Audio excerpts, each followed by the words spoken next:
Esta é a história do dia da Rádio Observador. Donald Trump deixará a Europa sozinha contra Putin? They asked me that question. One of the presidents of a big country stood up and said, well, sir, if we don't pay and we're attacked by Russia, will you protect us? I said, you didn't pay? You're delinquent? He said, yes, let's say that happened. No, I would not protect you. In fact, I would encourage them to do whatever the hell they want. You got to pay.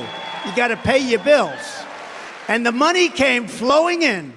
Donald Trump ameaça recusar proteger os membros da NATO que não tenham as contas em dia com a Organização do Atlântico Norte. O secretário-geral da NATO garante que 18 dos 31 membros vão chegar este ano à meta dos 2% do PIB investidos em defesa, cumprindo assim o objetivo estabelecido em 2014 na Cimeira de Gales. Mas, contas feitas, os membros europeus da NATO vão agora gastar um total de 380 mil milhões de euros em defesa, o que representa um recorde, e em conjunto chegam aos tais 2% previstos. Mas a ameaça de Trump, que pode vencer as eleições de novembro nos Estados Unidos, essa ameaça mantém-se a pairar. E se for reeleito? E se Putin invadir um país aliado? Os Estados Unidos vão cumprir o previsto no artigo 5º do tratado? Virão, mais uma vez, salvar a Europa do autoritarismo?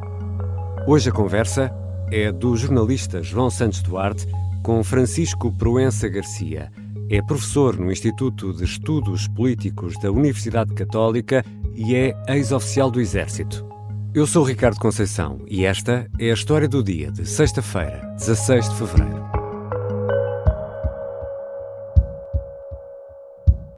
Bem-vindo, Francisco Proença Garcia. Ora, bom dia. É sempre um gosto estar convosco. Obrigado também por estar aqui. Vamos começar por contextualizar um pouco o funcionamento da NATO, uma organização que de resto conhece bem, não é? No quadro da qual trabalhou também quando estava no Exército. Trata-se de uma aliança militar, mas que não tem um exército próprio, não é? Depende do contributo e cooperação, e são palavras-chave, dos vários países membros.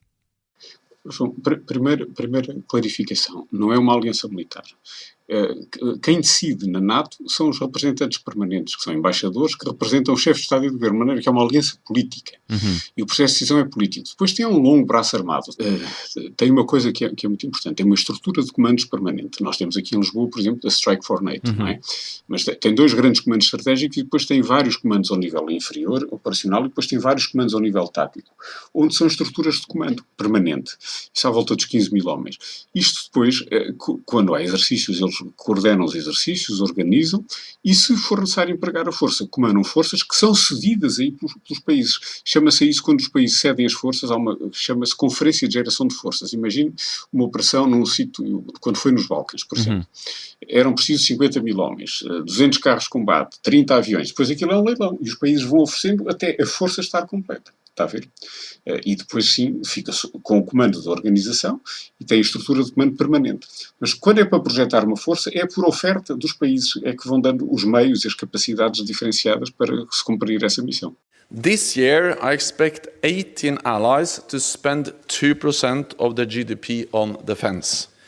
That is another record number, and a six-fold increase from 2014, when only 3 allies met the target. No que se refere ao contributo de cada Estado-membro da NATO, quando é que surgiu esta meta de os membros terem de investir 2% do seu produto interno bruto em defesa? Isto surgiu talvez há 18, 20 anos. Mas depois veio a crise financeira. E depois houve uns que suportaram um maior fardo do que os outros. Depois, em 2014, depois da invasão da Crimeia, e já tínhamos tido os problemas na Geórgia em 2008, é que se decidiu, bem, nós temos que pôr dinheiro na defesa. Temos que tornar isto uma obrigação, é o Defense Pledge, chama-se assim.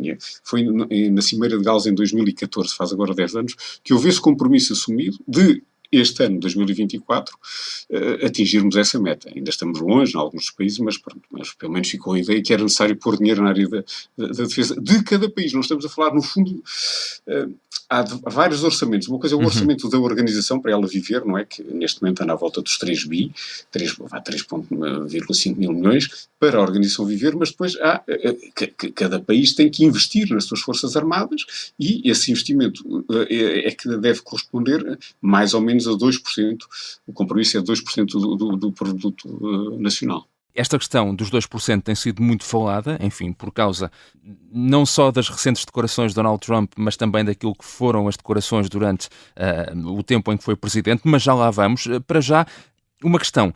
Não há propriamente penalizações para quem não cumprir estes 2%, certo?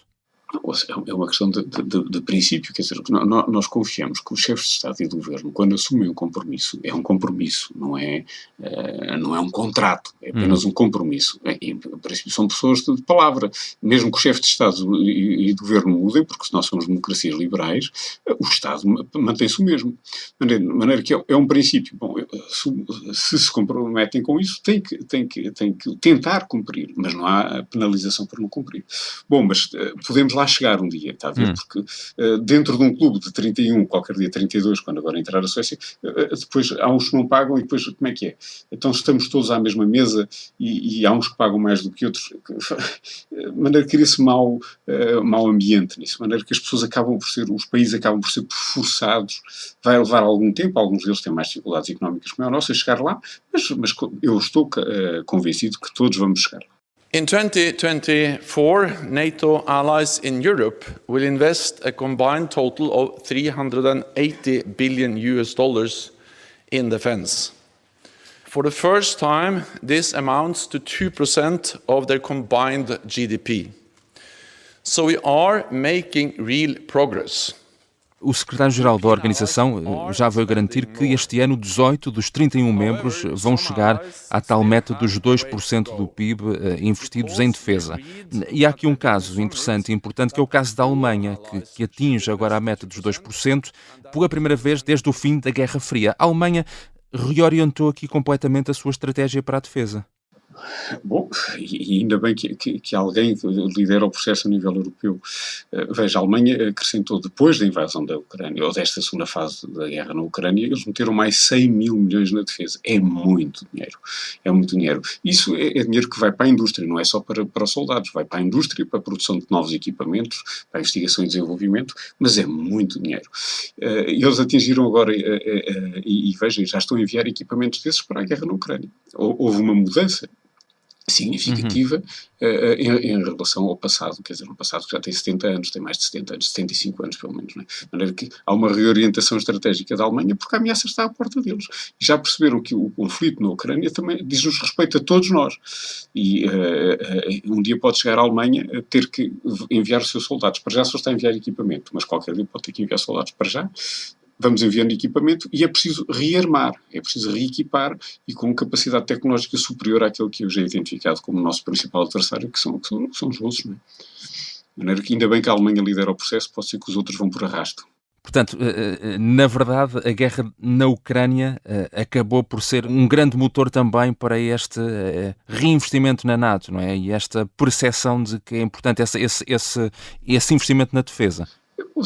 Eu penso que foi fundamental, quer dizer, nós andámos adormecidos, nós vivemos muito durante estes 75 anos que a Aliança agora faz, foi esta organização e a União Europeia que garantiu a paz no continente europeu. Bom, mas essa paz é uma paz relativa, quer dizer, a nossa geração pensou, não vivemos em guerra, nunca pensámos viver em guerra, mas de repente temos a guerra aqui nas portas da Europa e nós temos que estar a enviar para lá equipamento e possivelmente um dia teremos que enviar soldados. Bom, isso mudou o contexto geopolítico regional e internacional. De maneira que as mentalidades tiveram, e os americanos andam já há muitos anos, andam desde o Bill Clinton a dizer vocês têm que pagar a vossa defesa. Então nós vivemos, crescemos economicamente à conta da proteção que nos era dada pelos norte-americanos, mas isso está a acabar. E nós temos que ser nós próprios a sustentar a nossa defesa. E isso, desde Clinton, que eles vêm começando a sugerir isso, e agora mais enfaticamente, como há bocado falou no ex-presidente Donald Trump, mais enfaticamente com o Trump, a pressionar que nós temos que pagar a nossa defesa, não é? Já voltamos à conversa com Francisco Proença Garcia, tenente-coronel reformado do Exército e atualmente professor do Instituto de Estudos Políticos da Universidade Católica Portuguesa. Na segunda parte vamos falar do caso de Portugal e do possível futuro da NATO.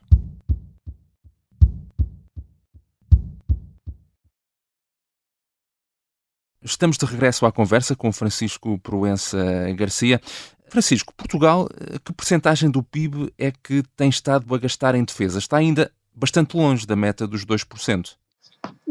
Nós, quando foi a crise financeira, criámos uma coisa que era a Diretiva de Defesa 2020, onde nos limitávamos, nós por lei, a gastar no máximo, está a ver, a 1,1% do PIB.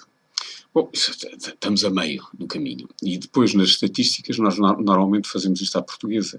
Adulteramos um pouco os números, metemos parte da GNR, parte da Proteção Civil, enganamos. Eles vão aceitando isso, toda a gente sabe que por todos os países fazem isso. Há aqui um forjar. Não transmitimos a verdadeira realidade. É outra realidade. Bom, mas que se é aceito pelos pares, tudo bem, não tem mal nenhum eu meter lá parte da GNR e de outras forças se for necessário, porque eles também contribuem para a defesa e segurança do país. E têm equipamentos para isso, e treino, e homens para isso. Mas ainda estamos longe dos 2% do nosso produto, que é muito dinheiro, estamos a falar em mais de 5 mil milhões.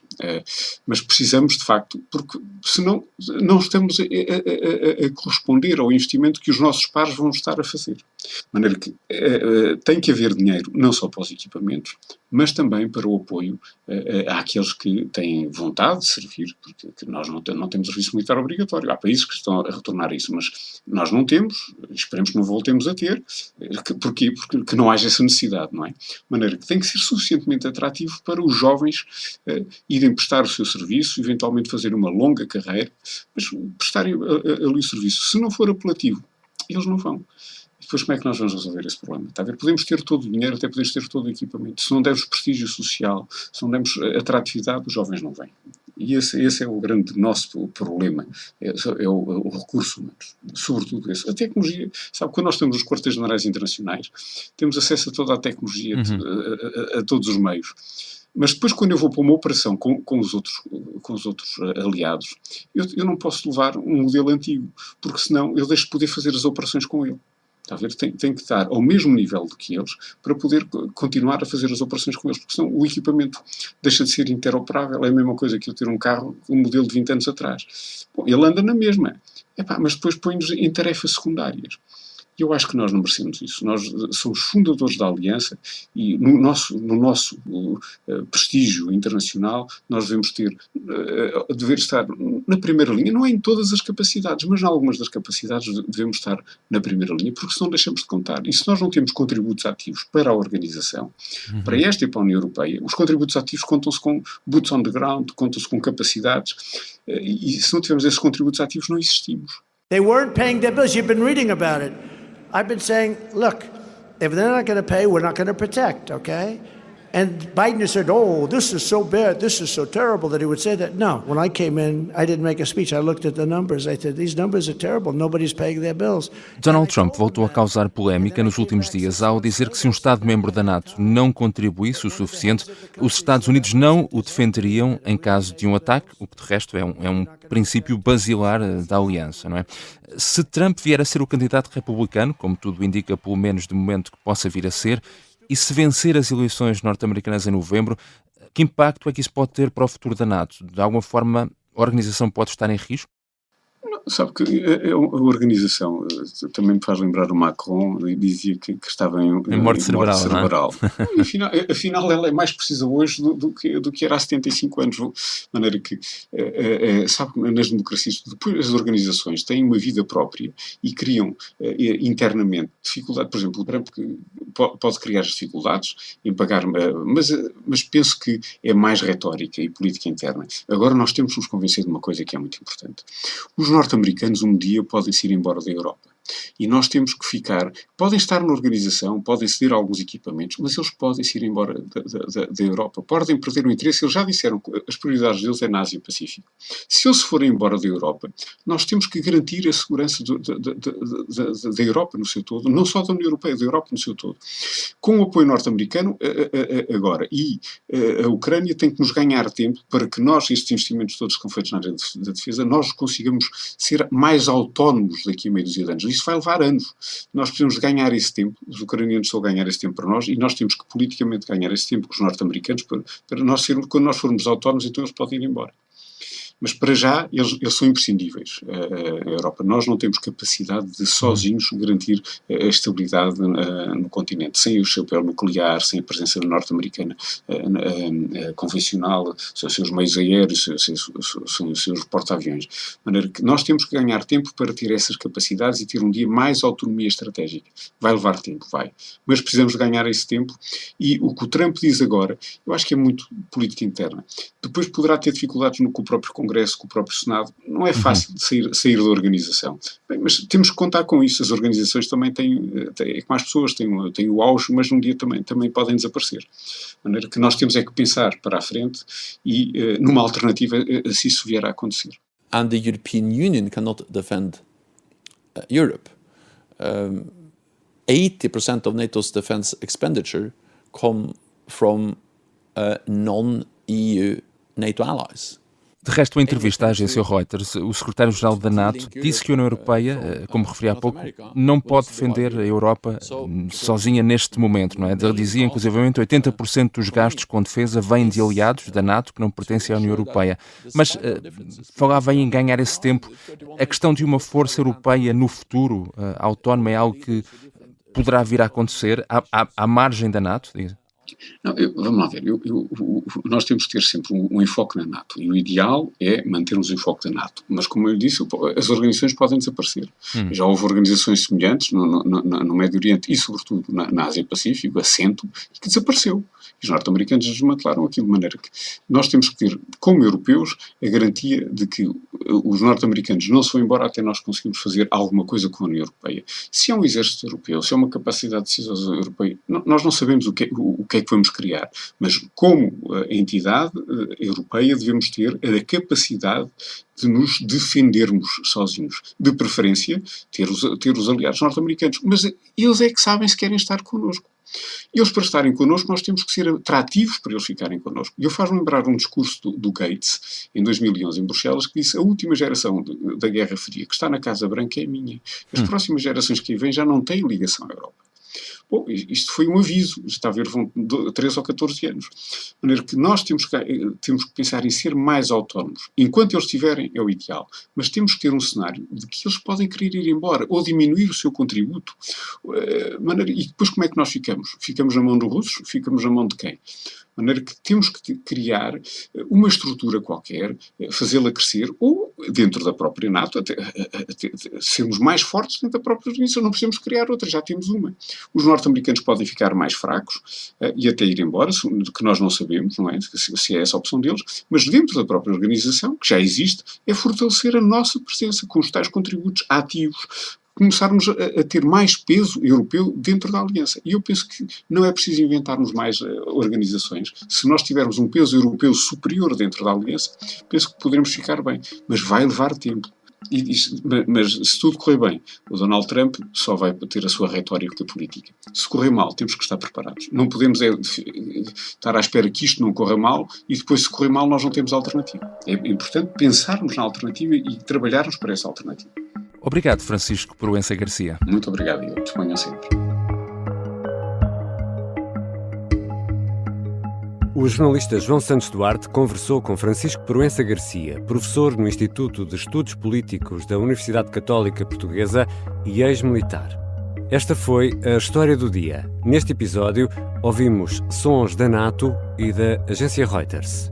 E se gosta da História do Dia, então aqui fica aquele pedido especial: carregarem seguir na aplicação que habitualmente usa para ouvir podcasts. A sonoplastia é da Beatriz Martel Garcia, a música do genérico do João Ribeiro. Eu sou o Ricardo Conceição. Até segunda. Bom fim de semana.